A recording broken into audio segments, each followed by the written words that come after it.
জগন্নাথ হল, জগন্নাথ হলের স্বপন রায়, সে ছাত্রলীগের উপবিজ্ঞান বিষয়ক উপবিজ্ঞান বিষয়ক সম্পাদক ছিল। সে এখনো তো ওই পদত্যাগ করেনি, কিন্তু সে এখন ভিপি পদে জগন্নাথ হলে নির্বাচন করতেছে। ছাত্রলীগ যে অন্যায় অত্যাচার বিগত দীর্ঘ দুঃশাসনে বাংলাদেশে করেছে, আওয়ামী লীগ তার ঊর্ধ্বতর নেতৃবৃন্দ বলতো যে যদি হাসিনা যেদিন পড়ে যাবে সেদিন লক্ষ লক্ষ লাশ বাংলাদেশে পড়বে, কিন্তু সেটা কিন্তু বাংলাদেশের সচেতন নাগরিক এবং বাংলাদেশের রাজনৈতিক দলগুলো সেই প্রতিহিংসায় কিন্তু জড়ায়নি।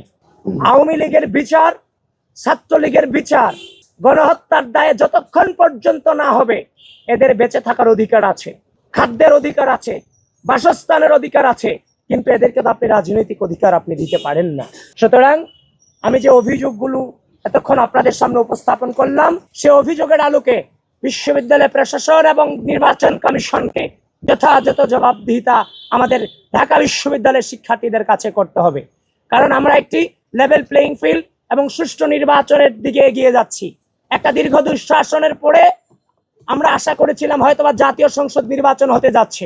ওদের স্বপ্ন পূরণে পাশে থাকতে পেরে আমরা গর্বিত।